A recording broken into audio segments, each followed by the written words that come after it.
Hi, this is William Ramsey. Welcome to William Ramsey Investigates, an online radio show where I'll be covering true crime, political conspiracies, occult Hollywood, and a wide variety of other topics.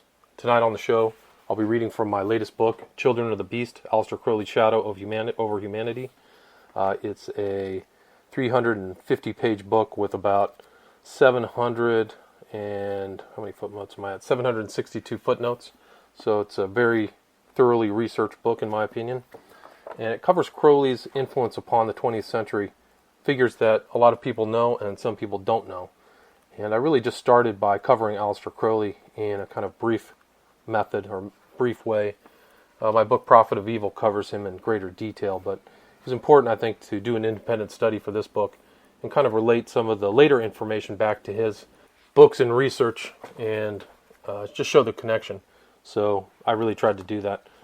As far as the intro, I just kind of covered him briefly, talked about what he did. I think it's kind of important to know what my intent was with the book. And so the intro reads, "The shadow of occultist Edward Alexander Aleister Crowley darkens the history and culture of the 20th century. As the preeminent accumulator of occult knowledge and the foremost writer and cultist of the 19th and early 20th century, Crowley incorporated knowledge gleaned from prior magicians, writers, and philosophers, forming these ideas with his own into a new religion for a new age. An avid writer and an accomplished scholar, Crowley left a vast storehouse of literature. By his own admission, he was addicted to reading and writing. His enormous amount of completed works exhibits his mastery of prose, and with his pen he wielded a vast power of expression. Crowley wrote books under a variety of pseudonyms and self-published his own material at whim, using the highest quality materials at the best printing houses of the day, and authored innumerable articles for popular publications.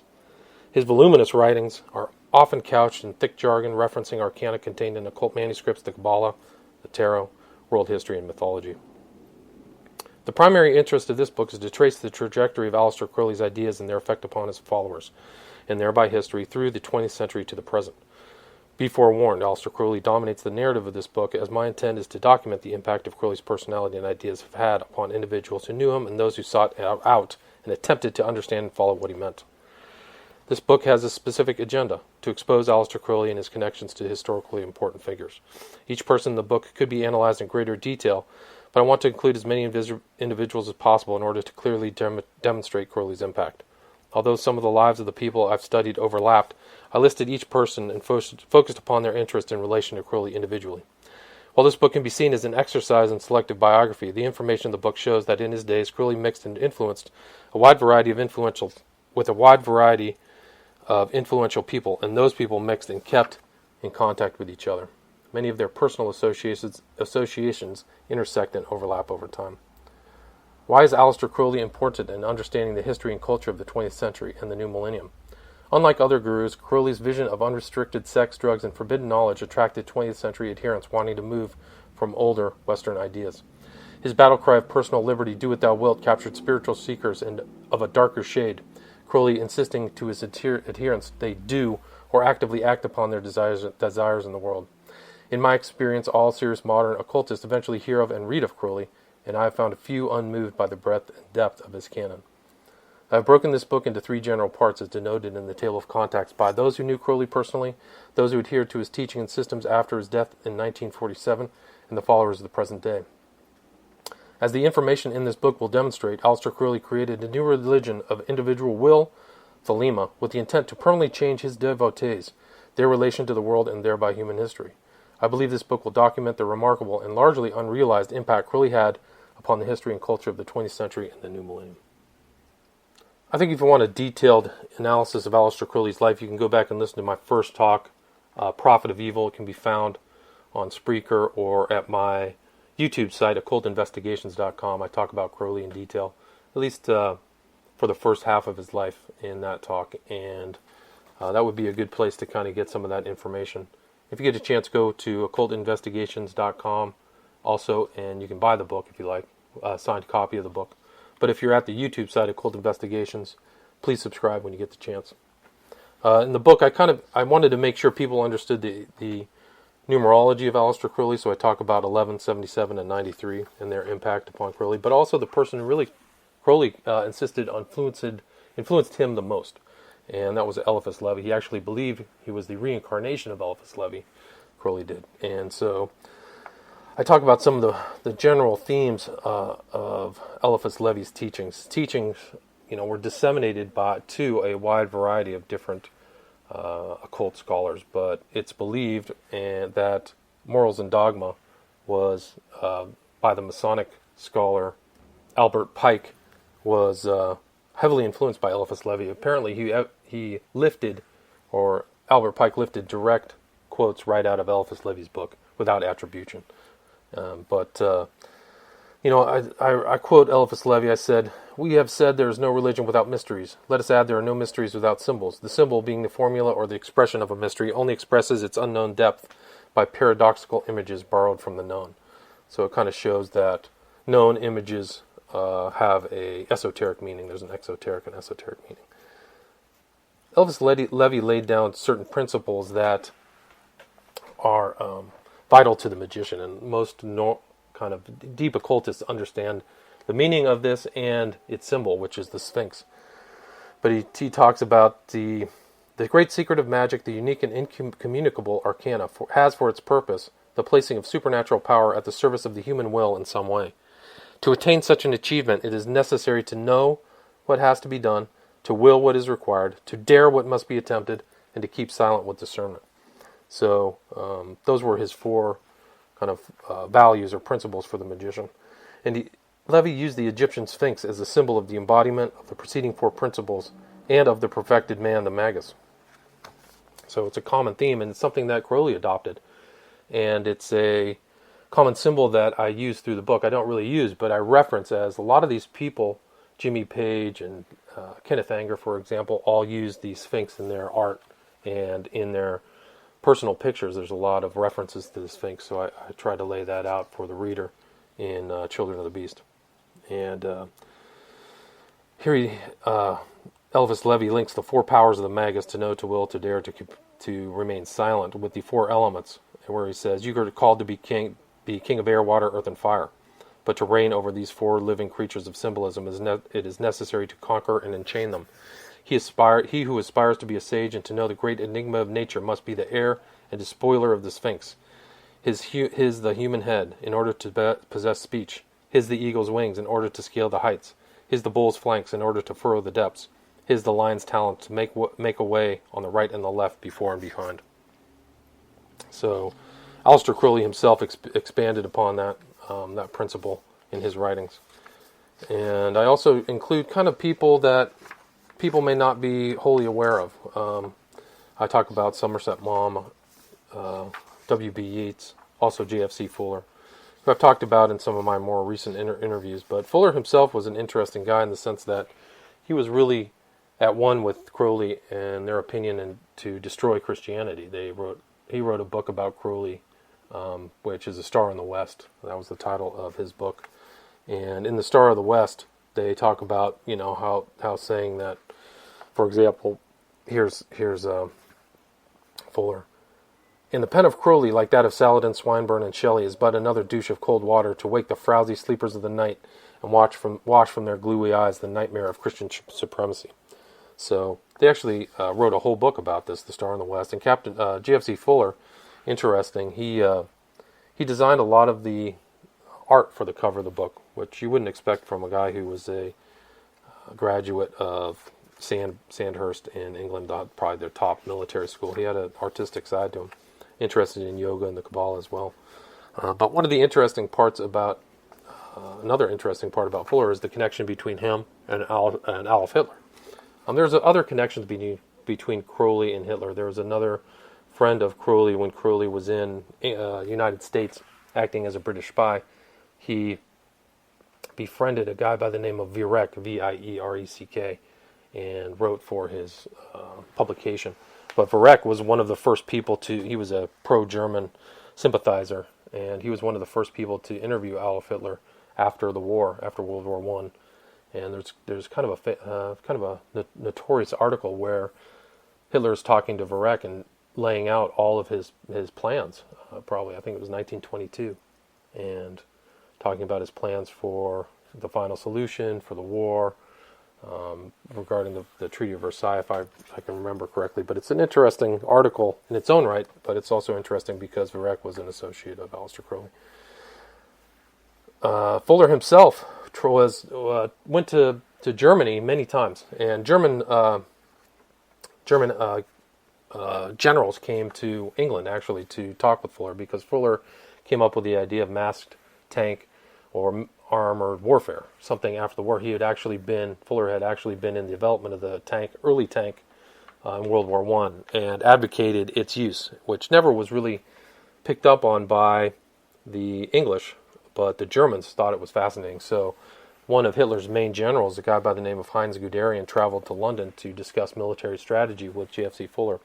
Guderian would be one of Hitler's most successful generals, and interestingly, he was never executed at Nuremberg. He was considered by the Allies or the victors to be a lifelong military servant and not involved in the Nazi Party, and I think he just lived out the rest of his life. It's a very interesting story, the story of Heinz Guderian. But because of his involvement in kind of advocating armored tank warfare, he was invited and admired by Adolf Hitler. Adolf Hitler was invited him to his birthday party in 1934, his 50th birthday party.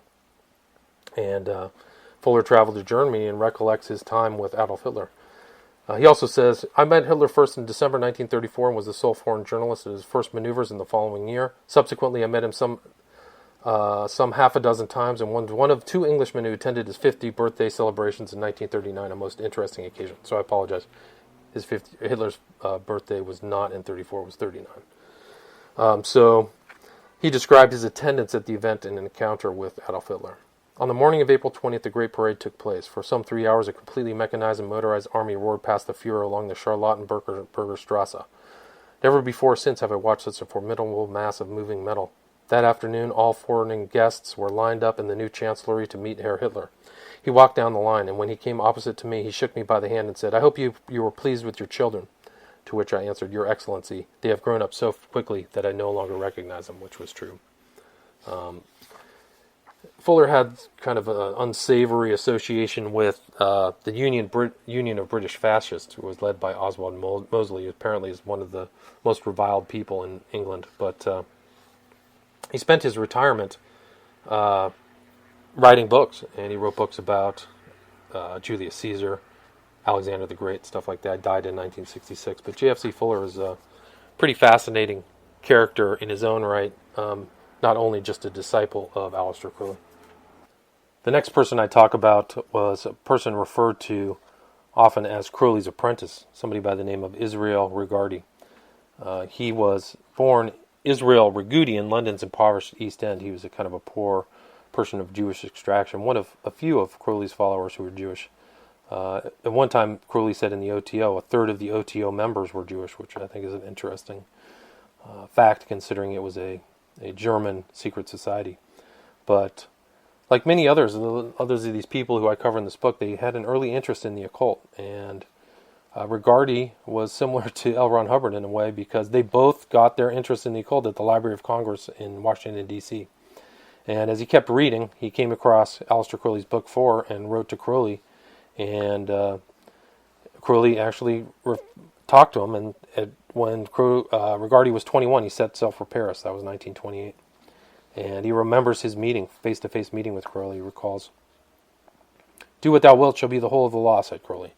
This was said by a very British voice, thin and smoothly slurring, but hardly Cockney, as alleged by Calder Marshall. Then I knew, for of course I was more familiar with the phrase. Just to my right stood a tall figure, rather heavy-set, in blue-gray tweeds, +4s. There was a cap of the same material placed very conservatively over a large head. It's always a common theme of Crowley, the kind of large head. It's kind of important, one of his more distinctive features. The eyes were not big, but gleamed pleasantly over the dark bags beneath them. A light smile played around the corners of a small mouth. The hand grip, which came next, was not very firm, nor was mine for that matter. I was very nervous, despite my clear pleasure in confronting Aleister Crowley for the first time. So that was interesting. And he became kind of one of these people in the same... They were very similar trajectories in Crowley's followers. They could probably stand him for about 5 years max, working alongside him. Regardie ended up on that same kind of trajectory. Regardie worked alongside Crowley, attending to typing duties and assembling his many manuscripts. Later in life, Regardie would say of his master that Crowley was illuminated, there can be no doubt whatsoever. He admired Crowley's erudition, Crowley, he said, became an expert at a dozen or so varieties of Hindu and Buddhist yoga. He experimented with more drugs more frequently than anybody in the West before the neurological revolution of the 1960s. He was also associated with one of, who we'll talk about in just a minute, one of Crowley's fellow disciples, a guy by the name of Gerald York. And it was interesting that they both kind of had similar concerns in their relationship with bisexual Crowley. Here he writes, York and I never had a great deal in common. There were only occasional, distant, friendly chats. Our only bond of union was our common interest in Crowley, otherwise we would never have met. But I do recall on one occasion when he let his hair down, or I did, and we mutually confessed our latent apprehensions about the possibility of the old boy, as we familiarly called him, trying some homosexual monkey tricks with either one. We were both relieved to find out that we shared this anxiety, and we were even more relieved that nothing really had transpired.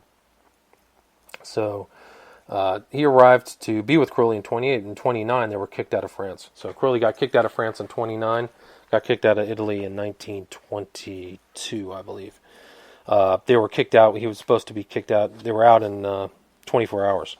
And their relationship soured, but he still admired Crowley. He said, there was nobody else who had fluid him. He actually wrote a biography of Aleister Crowley called The Eye in the Triangle.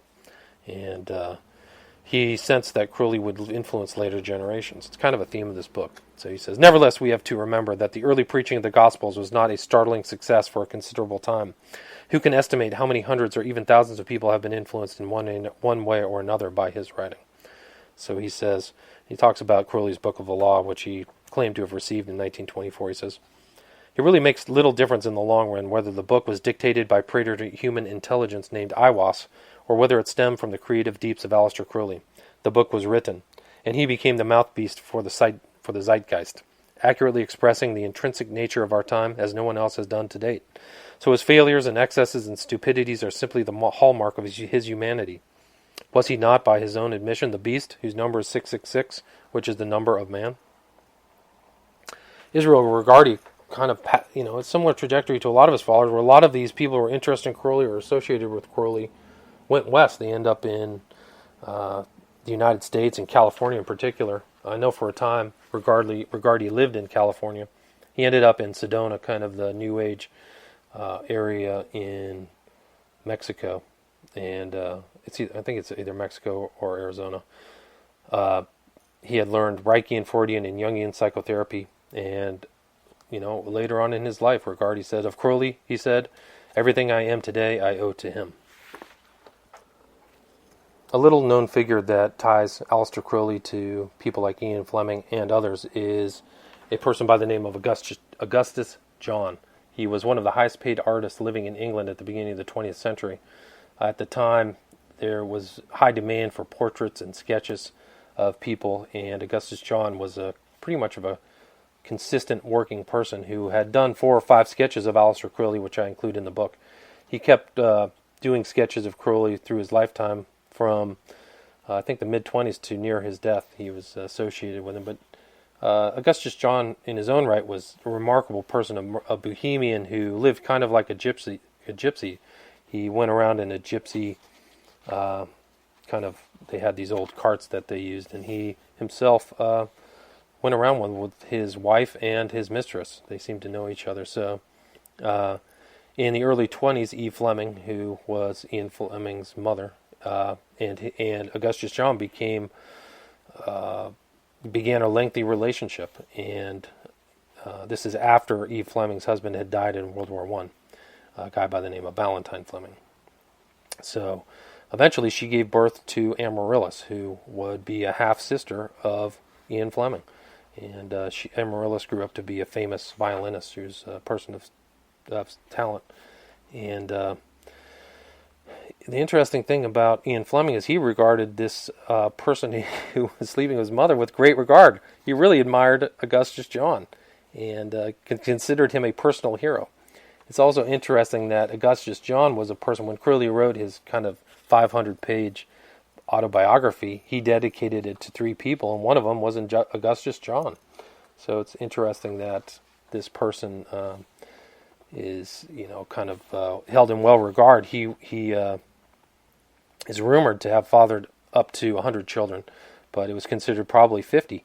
And he would make jokes walking around the streets of London or some parts of England. I was wondering if this was one of his children. He's quite a remarkable character. And he wrote in his confessions, he wrote about Crowley in his autobiography. Augustus John did, and I recall it in the book.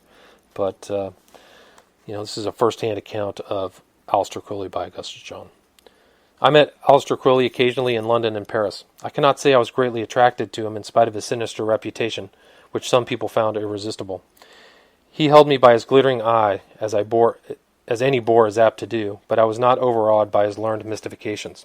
Yet he was a master of the subject he specialized in, and had, apparently, nothing to learn as regards the history and practice of magic, white or black. But one memorable evening in the Café Royal, I found him in a rare and happy mood.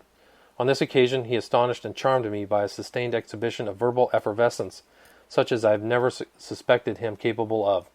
Moreover, his performance appeared to be inspired by nothing more recondite than a bottle of brandy, to which he had recourse at regular intervals. I watched him carefully. There was no deception. He had turned his sleeves up. At other times his efforts to put it over were cruder and less fortunate, but once his Cagliostro pose was discarded, he could be good company. In the course of time he developed into a very likable old gentleman. He had sadly changed when he had called on me recently to be drawn. I was scared by his appearance. He had shrunk unbelievably, and his eyes were staring. But a book of poems he published shortly afterwards shows no signs of decrepitude. I was cheered by their vigor and verve and told him so.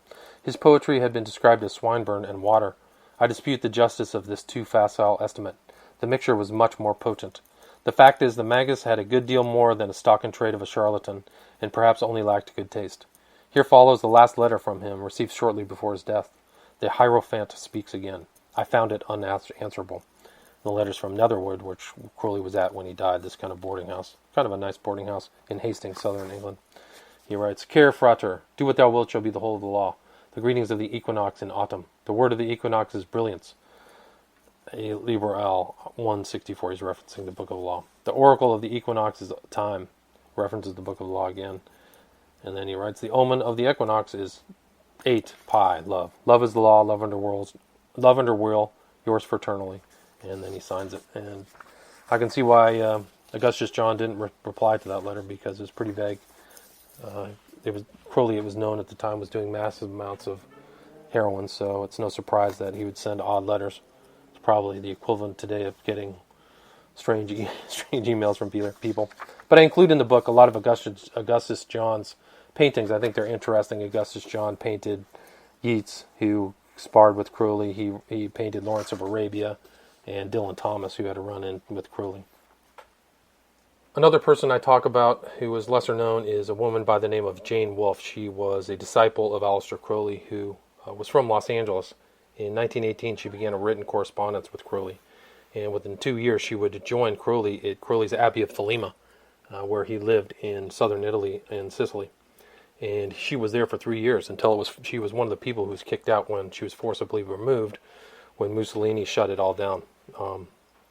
She is remembered by other people there.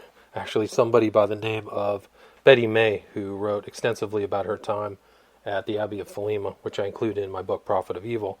She remembered Jane Wolfe answering the door saying, Beast, Mr. and Mrs. Loveday are here. So she kind of kept up with the pretense of calling Crowley the Beast.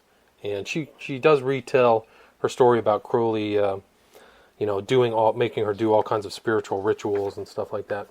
But the reason I included her in the book is because she was actually one of the people who is a tie between Crowley and some of the people who lived in LA, particularly Kenneth Anger. He actually lived with Jane Wolfe for a time in Los Angeles, which I think is pretty fascinating. And she knew Jack Parsons, who would become the head of the Agape Lodge, and L. Ron Hubbard, for that matter. She died in 1958 at the age of 83. Another Crowley disciple who I mentioned when talking about Israel Regardie was Gerald Joseph York. He was kind of fit the profile of a person Crowley wanted as a follower. Crowley did not deal with anybody from the middle class or lower class. Really, maybe Regardie was an exception, but he always thought about, he wrote about polishing diamonds, leaving the muck of the mire. And Gerald York was a graduate of Eton and Cambridge. He came from an aristocratic banking family, and he, in the last day of 1927, started writing Crowley, and he became another kind of associate of Crowley who would help publish his books and act as kind of a secretary for him.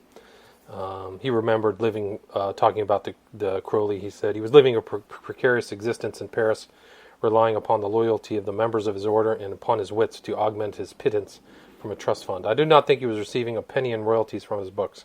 He had, however, plenty of schemes for his rehabilitation. They all depended upon his obtaining a headquarters and working up an organization.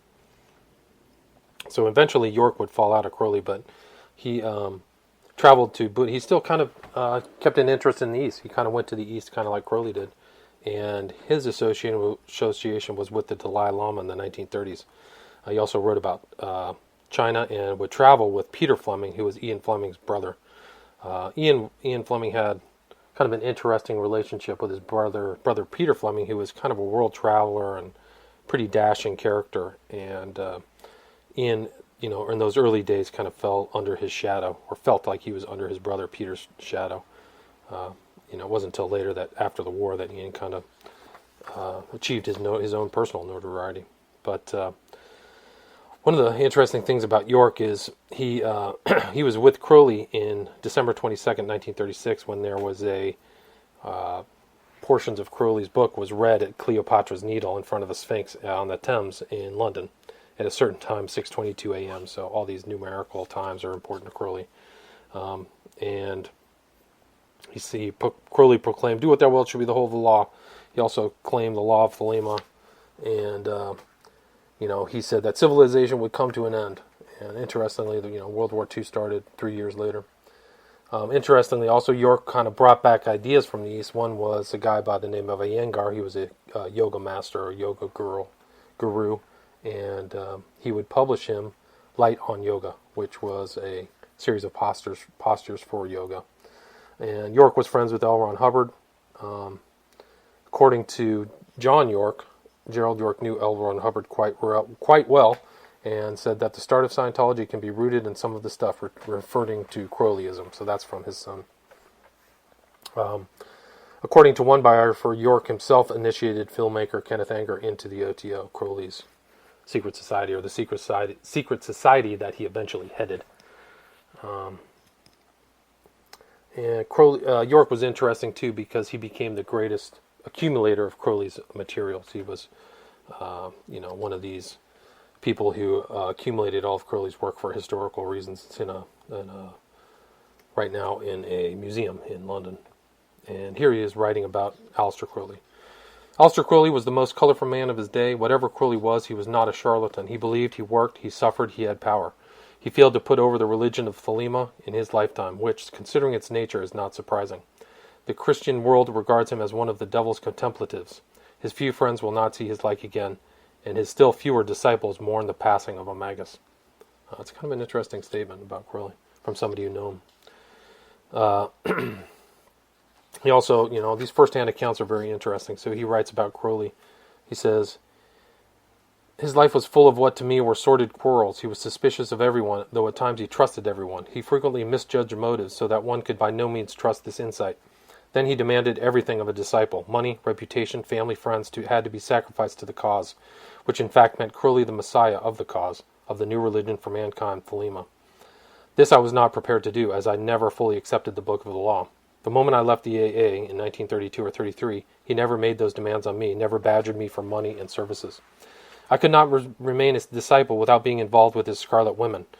I do not mean having to sleep with them or anything of that sort. In his crazy financial schemes, his endless rows, and his plans to run the world, so I broke loose. But I remained friendly towards him. His smile of welcome whenever we met was always treasured. I was very fond of him. Finally, what fun he was." So that's kind of an interesting insight into Crowley from another of his disciples. Another person who knew him was Charles R. Camel, who wrote a biography of Crowley. It was Aleister Crowley, the man, the mage, the poet.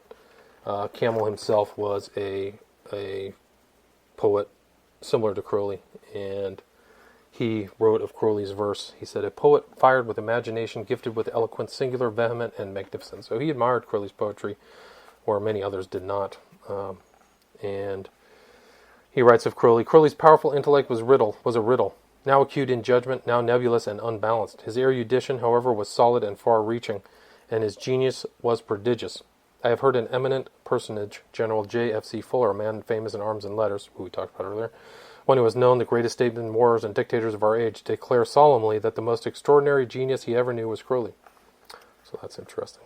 He also talks about the Book of the Law quite a bit, but one of the interesting aspects of Charles Camel is that his son, Donald Camel, would bounce on the knee of Crowley, and I get to Donald Camel later. So it's kind of a tie-in to later things. There's just the life of Donald Camel is remarkable. So here's a guy who sat on the knee of Crowley and, had a pretty fascinating life.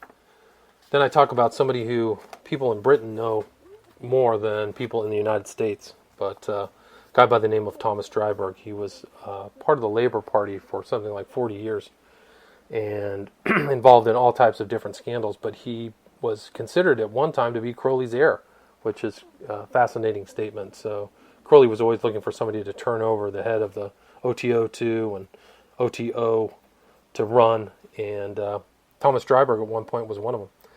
And it's interesting, too, because Dryburgh was probably always an asset of British intelligence, of MI5, the domestic intelligence agency, as a spook to infiltrate the left, communists and the like. And so he kind of was on the same kind of path as Crowley in that regard.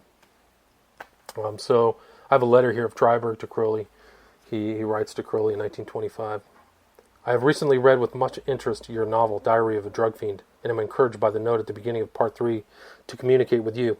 I have for a long time been interested not only in drugs and the possibility of using them moderately and beneficially, but also generally in the development of latent spiritual powers and questions of occultism, etc.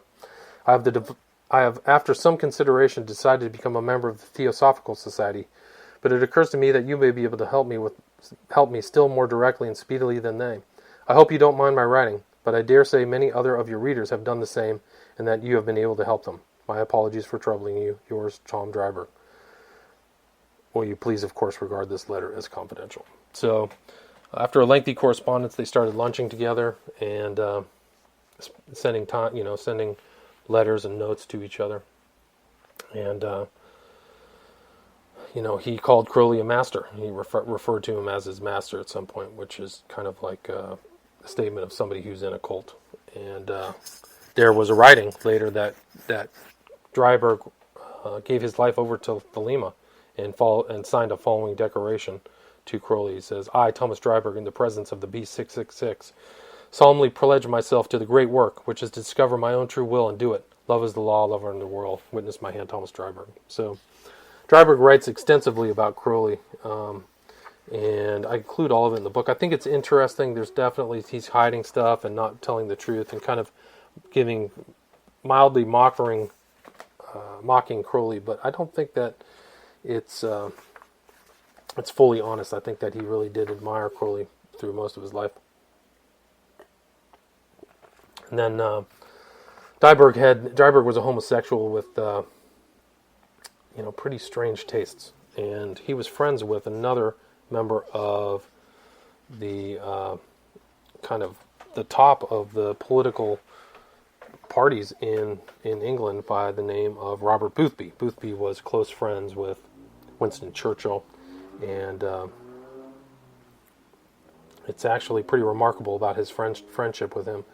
But they were also tied in with this Ronnie and Reggie Cray, who were the notorious British gangsters of the 60s. And it's believed, and after my reading, I believe it, that the Cray brothers were savvy enough to become friends with Dryburgh and Boothby, compromise them both, and use their political contacts to allay their criminal prosecution. And so for, I think, a period of 3 or 4 years, maybe in the 60s, the Cray brothers really didn't have any prosecution until they started killing some of the associates in their gang and they turned on them. But I think it's a pretty remarkable story of this guy, Crowley's heir, who's tied up in all of this stuff. and with the Krays, who are, I mean, probably the British Al Capone, something like that big. Tom Dryburgh is the sort of person who gives sodomy a bad name, Winston Churchill wrote of Dryburgh. And Dryburgh was just kind of, people described him a lot like Crowley, this kind of Zelig-like figure. Here's written, Tom was a Zelig of sorts, on the picket lines of the general strike, in Spain during the Civil War, in America for Pearl Harbor, in Paris for the Liberation, in Buchenwald just after it was relieved, in Korea with the Royal Marines, in London when it was swinging. So he was always around kind of in the thick of things. He was what's known as a cottager. It's basically the English equivalent of a guy who cruises public bathrooms. So he was, something else. And, some people had a very acidic view of him, that he was really terrible, and Evelyn Waugh wrote of him, I went to church on Margaret Street where I was discomposed to observe Tom Dryburgh's satanic face in the congregation. It's an interesting thing about Tom Dryburgh, too, is that he was kind of a Christian as well. He went to Christian church, he was an occultist, he was a spy, he was a journalist, and he was a politician. People said his political skills were strong, that in his district that he was head of, he was considered an excellent politician. So Dryburgh went on to try to convince Mick Jagger to join politics. And here's something. Can the man who in the 1920s was anointed by Aleister Crowley to succeed him as the great beast be the man who in the 1960s tried to persuade Mick Jagger to become a Labour MP? That's kind of interesting. He was also friends with or associated with Guy Burgess, who was one of the infamous Cambridge Five turncoats, people who were involved in communism, and actually traveled to Moscow at one point to talk to Burgess, where Burgess subsequently died of a heart attack. Interesting. At the end of his life, Dryburgh would fly to Gore Vidal's estate in Italy to work on his biography, frequently corresponding with fellow journalist Christopher Hitchens, who remembered, I only knew him at the fag end of his career when the passions had been banked down a bit. He was tending to live off his store of anecdotes and acquaintances, making a point, for instance, of drinking only milk in Indian restaurants because Crowley, the beast, always advised it. It's kind of an interesting point. That's from Christopher Hitchens, who, was kind of a famous American English journalist. At some point, Dryburgh auctioned off all of Crowley's books, and actually the person who bought them was Jimmy Page. One of the books was sold to Jimmy Page. I reference, by rather dubious means, he acquired Crowley's manuscript diary, which recorded his daily magical and sexual doings. Many years later, Tom sold this for a handsome sum to Jimmy Page, the guitarist with the rock group Led Zeppelin. In 1973, Tom Dryburgh raised more money by auctioning at Christie's several volumes presented to him by Crowley. They include a copy of the Book of the Law inscribed to Dryburgh, saying, "To true Thomas of the Eildon Hills, with all best wishes from Boleskine and Ulteroff." In the same lot was a letter from Crowley urging Tom to study the Quran. "I also hope that you will be pleased by the sincerity and simplicity of the Mohammedan faith, and learn up the words so as not to make any more howlers like Muslims." That's what Crowley wrote to Dryburgh. And he eventually, Dryburgh was known to associate with Jimmy Savile, notorious Jimmy Savile. So that's another aspect of Dryburgh that needs more investigation, believe it or not. I think that would be an interesting element of his life if he was really close to Savile. But somebody wrote after Dryburgh died in 1976 of a heart attack, it would have been no more than just if Dryburgh had been betrayed, for the overall verdict on him in journalism, in politics, and intelligence is that eventually he betrayed everybody. So it's an interesting thing. I include a picture here of him with the Prime Minister, Harold Wilson, who he was a confidant of. I also cover in the book a little bit about Gerald Gardner, who I've talked about before, but he also was an associate of Aleister Crowley, the founder of Wicca. A lot of the Wiccans don't like to acknowledge that, or they think it's all just, some kind of wine and cheese group. But Gardner was there. He has an OTO charter, which I include in the book, written by Crowley. And some of the elements that Gardner took, some elements of religion, Gardner took straight from Crowley's writings. So I don't think there's any doubt about that. Another disciple I talk about in the book is Kenneth Grant, who lived with Crowley.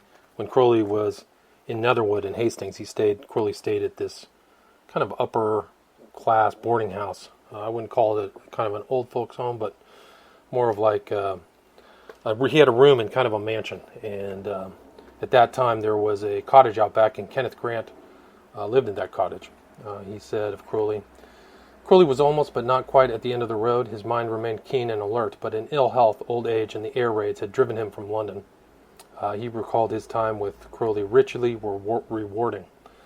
In 1945, while he was with Crowley, Crowley invited him to select a piece of artwork. Interestingly, Grant selected the picture of Lamb, the entity invoked during the Elementor working in 1918. This kind of big-headed, alien-looking thing.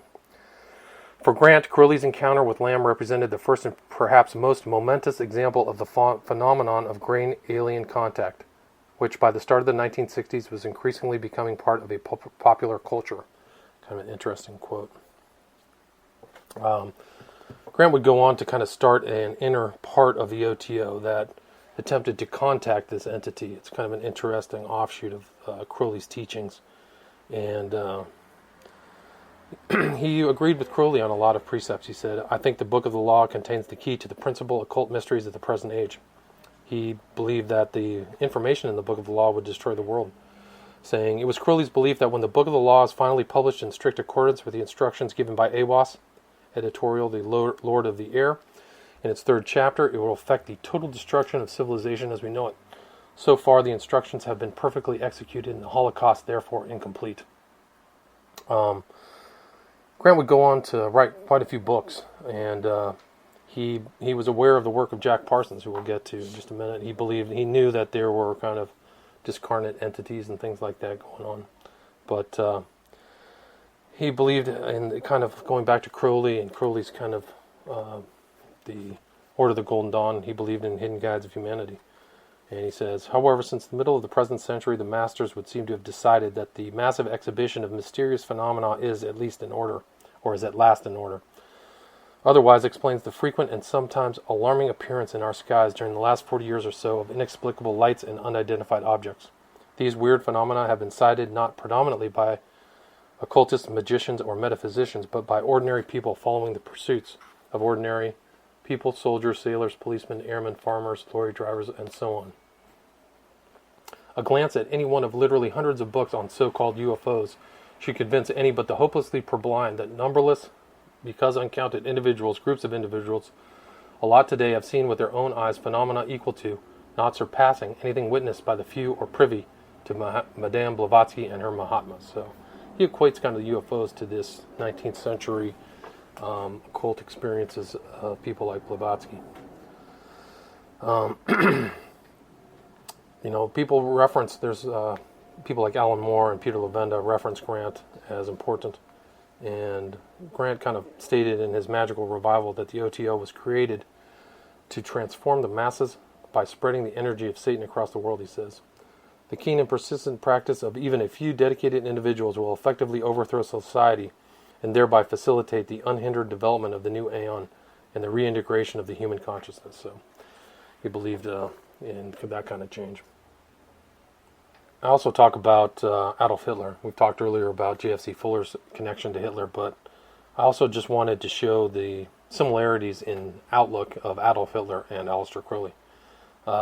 If you look at some of early kind of Hitler's life, he had connections to other kind of occultists, such as Dietrich Eckart, but they had kind of the same outlook on life. Crowley himself stated, we should have no compunction in utilizing the natural qualities of the bulk of mankind. We do not insist on trying to train sheep to hunt foxes or lecture on history. We look after their physical well-being and enjoy their wool and mutton. In this way, we shall have a contented class of slaves who accept the conditions of existence as they really are and enjoy life with the quiet wisdom of the cattle. So that was Crowley talking about what he thought about people. And then Hitler's malevolent regime kind of looked at kind of this kind of slave shall serve mentality, the idea of slave camps, and how Hitler took millions of workers to create armaments for the Second World War. So there's some kind of interesting similarities between them both. Hitler himself began sterilizing and killing those he deemed unfit early in the Nazi regime. In 1933, the German government instituted the law for the prevention of progeny with hereditary diseases. This law called for the sterilization of all persons who suffered from diseases considered hereditary, including mental illness, learning disabilities, physical deformity, epilepsy, blindness, deafness, and severe alcoholism. With the law's passage, the Third Reich also stepped up its propaganda against the disabled, regularly labeling them life unworthy of life, or useless eaters, sounds familiar, and highlighting their burden upon society. Soon a compulsory euthanasia program followed, and thousands of individuals disappeared from institutions in Germany, never to be seen again. And kind of both Hitler and Crowley believed in the cold, loveless agenda of breeding human beings, and Hitler himself created a breeding program for his elite soldiers in the Schutzstaffel called the Lebensborn. And the members of the SS, who were supposed to be the apex of German society, were encouraged to have as many children as possible. Both Hitler and Crowley were both New Agers. Crowley promoted the emergence of an illuminated new age, or new aeon, and constantly emphasized his ideal for a new order of human existence in his writings. Hitler himself frequently referred to a new age in his speeches and considered his Third Reich a new political entity for Nietzschean new man. One cannot argue against the claim that the Nazi worldview and major elements of the New Age movement are identical. They should be, for after all, they both grew out of the same occult root, theosophy. Their respective cosmology, and philosophies are identical. That was an interesting comment by a historian. There are a number of peculiar connections between the beast and the German dictator. Aleister Crowley spent time in Germany near the end of the Weimar Republic, during the time of Hitler's years of ascent into the chancellery of the German state. Also, as we spoke of earlier, Major General J.F.C. Fuller was one of only 2 Englishmen to celebrate Hitler's 50th birthday party. Crowley emphasized the primacy of the human will, and had this tenet codified into his cult religion as his word and law, thelema, or will in Greek. Crowley thought himself as a prophet of the human will, stating, "I have been prepared in solitude to become such. I was now, little by little, to enter upon my life as the prophet of the law of thelema." Interestingly, in Hitler's Germany, Leni Riefenstahl's film Triumph of the Will was released in 1935 and became the best-known piece of cinematic political propaganda in world history. The film begins with Hitler coming out of the sky in an airplane, poised as the descending savior of the German nation. One critic commented, "Hitler is cast as a veritable German messiah who will save the nation, if only the citizenry will put its destiny in his hands." Hitler, the dominant Antichrist figure of the 20th century, scorched the earth with death and destruction while following his own true will. The aforementioned demonic values serve as a model for the New World Order, where the principles of Crowley and Hitler will cover the entire planet. Considering all the similarities in their connections to secret societies and occult doctrines, and the near carbon copy correlations in thought and ideology between Crowley and Hitler cannot be dismissed. In 1936, Crowley wrote to one of his German disciples with the idea to contact Hitler and explain to him the value of Crowley's religion of thelema. Crowley writing, "It seems to me that under present circumstances, if I understand them aright, the only means of propaganda is to address the leader, Hitler, himself, and show him that the acceptance of these philosophical principles, thelema, is the only means of demonstrating to reason, instead of merely to enthusiasm, the propriety of the measures he is taking for the rebuilding of the Reich. Unless he does this, the churches will ultimately strangle him. They have an almost infinite capacity for resistance and endurance for this very reason. To their systems are based upon a fundamental theory which will enable them to survive attacks and restraints. They bow as much as they are compelled to bow to force, and they subsequently excuse their yielding on the grounds of expediency. If the Führer wishes to establish his principle permanently, he must uproot them entirely, and this can only be done by superseding their deepest conceptions." That's an important statement, because eventually Hitler himself, and I write about this in the book, is that he had plans through the Nazi party to destroy Christianity, and I think that's actually agreed upon by many, if not most, of historians of the Third Reich. The Baldur von Schirach, the Nazi leader of the Hitler Youth, stated, "The destruction of Christianity was explicitly recognized as a purpose of the National Socialist movement." According to Nazi authority William Shirer, author of The Rise and Fall of the Third Reich, under the leadership of Rosenberg, Bormann, and Himmler, backed by Hitler, the Nazi regime intended to destroy Christianity in Germany if it could, and substitute the old paganism of the early tribal Germanic gods and the new paganism of Nazi extremists. After World War II, Crowley said, "Before Hitler was, I am." And one of the other interesting aspects of Hitler is that he owned 16,000 books, and many of them survived World War II. And our American Library of Congress has about 1,000 of them. One worn book with 66 annotations made by Hitler was titled Magic, History, Theory, and Practice by Ernst Schertl. And the book covers a range of esoteric territory with an emphasis on the demonic. Schertl was a kind of an interesting figure, but he talks about magic being something primeval, heroic, unsentimental, something violent, aristocratic, bodily concrete, which will resist every abstraction, universalism, and moralization. Magic is the plunder of the demonically imbued man. So it looks like Hitler really annotated this book heavily. And the highlights show some aspects of Hitler's actual personality, which is interesting. It's also important to remember that Crowley wrote a book called Magic, Theory, and Practice, which is very similar to Ernst Schertl's book. I don't know what the actual contents are, there's similarity in contents to the Schertl book, but I think it's fascinating that Hitler wrote a book like that after Ernst Schertl and Hitler had been reading from the book. So one of the quotes of Hitler is, "Just like the heroism of early times, he was condemned to decline in every place where humanistic and universalistic trends have gained the upper hand." Here's another highlight. "Hence, the magician always appears antagonistic to the dominating time streams and is therefore always perceived as evil, but physiologically he appears atavistic, like every genius." Pretty fascinating statement. One thickly annotated line reads, he who does not have the demonic seed within himself will never give birth to the magical world." Many passages mirror ideas of Blavatsky, where Lucifer is the light bringer and creative fount of civilization. For example, "But Satan is in everything that lives and appears. He acts in the last tenderest beam of light of the last star, before it is dissolving in the gray twilight of the worlds." One passage highlighted by Hitler presages his leadership approach of the Nazi Party. "There are always a few that make the true birth of the demon, the god, the only thing of importance. But the particular magic of the people must be addressed as well. Only when a master magician invokes a god and had won the form can the deity enter into life and again power over the largest complexes of individuals." Schertl finishes the book, titled similarly to Aleister Crowley's book, with an admonition to continue forward on the magical path. "It is a devotion to the magic, as in this book it was written, which gives us a fundamental and crucial understanding of our entire existence. It gives us the gift, in a sense, to help persuade the hidden gods to make themselves known. Only by doing magic through practice and gaining experience will we recognize divinity and learn to be one with her. This is the goal." End.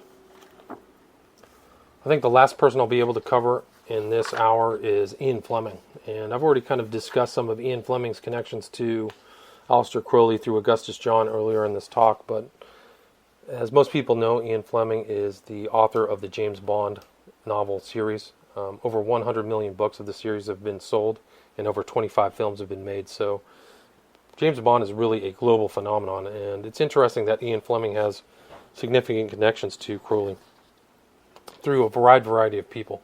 His brother Peter, who I talked about earlier, was close friends with Gerald York, and both from banking families. And like I said, his mother had a daughter while in a relationship with Augustus John, but he was also a step cousin with actor Christopher Lee, believe it or not. He was in a wide variety, and it's later on I cover that in the book, but he was in a few books that were inspired by Crowley through Dennis Wheatley, who I don't think I'll be able to cover. And also Somerset Maugham, who wrote a book about Crowley called The Magician, was a lifelong friend of Ian Fleming. They were friends for decades. So Ian Fleming was from a wealthy banking family. He kind of dabbled around. He actually spent time in Germany. He was fluent in German, and he was considered kind of a black sheep. He didn't really achieve kind of stuff like his brother Peter had. But he was recruited later in his life at the age of 30 to the Naval Intelligence Division by Rear Admiral John Godfrey. So he had no qualifications, but his code name was 17F. He worked as Godfrey's personal assistant. But Godfrey considered him a superb a assistant. He really thought he was something else. He said that uh, Fleming had a reputation for indolence and eccentricity that in fact masked a lively imagination and an analytical mind. Fleming himself liaised with most of Britain's 9 secret organizations in the war effort. His boss said, "His zeal, ability, and judgment are altogether exceptional." Ian was a war winner, so he really thought of Ian Fleming as a great servant. And a lot of this is very secret. The Official Secrets Acts prevent a lot of what Ian Fleming was up to from ever being disclosed, but people have kind of put together a decent understanding of what he really did during the war. It's known that he traveled to the United States and assisted Wild Bill Donovan in writing a blueprint for American centralized intelligence that became the CIA. He also oversaw Operation Goldeneye, a plan meant to frustrate German influence in Spain and prevent the conquest of strategically important English outposts at Gibraltar. Fleming is credited with devising Operation Mincemeat, designed to fool the Axis powers into believing the invasion of Europe was to begin in Greece when the Allies planned their primary assault in the Mediterranean on Sicily. He was also involved in a sophisticated operation transforming a corpse at sea with detailed and fake military information indicating an attack on Greece. And there's a picture in my book of Ian Fleming with Lucky Luciano. So one of the elements, one of his first villains, really, if you look at all the James Bond movies and all the different types of villains, but the first villain in his first book was somebody by the name of Le Chiffre, which means the code. And that person was named, was related or based upon Aleister Crowley. So that was in Casino Royale. And Le Chiffre's bloated physical features resembled the middle-aged Crowleys. Fleming's biographer, Henry Chancellor, wrote, "When Le Chiffre goes to work on Bond's testicles with a carpet beater and a carving knife, the sinister figure of Aleister Crowley is there lurking in the background." Another biographer, John Pearson, wrote about it. He said, "When he came to construct his characters, Fleming dredged up some essential figures from his own past. He would usually paint a new face on them for every story, but the shapes beneath never altered very much. One was the villain figure, who made his bow in Casino Royale as the fat, white, slug-like Le Chiffre, with his sadistic impulses, his benzodrine inhaler, and his insatiable appetite for women. It is likely Fleming borrowed some of the external characteristics from the necromancer Aleister Crowley. Not only does the general figure of Le Chiffre, with his size, ugliness, and the overtones of unmentionable vice, match the impression Crowley usually created, but minor parallels exist between them. Both called people dear boy, and both, like Mussolini, had the whites of their eyes completely visible around the iris." So that's a brief overview of the first 90 or 100 pages of my book, Children of the Beast, Aleister Crowley's A Shadow of Humanity.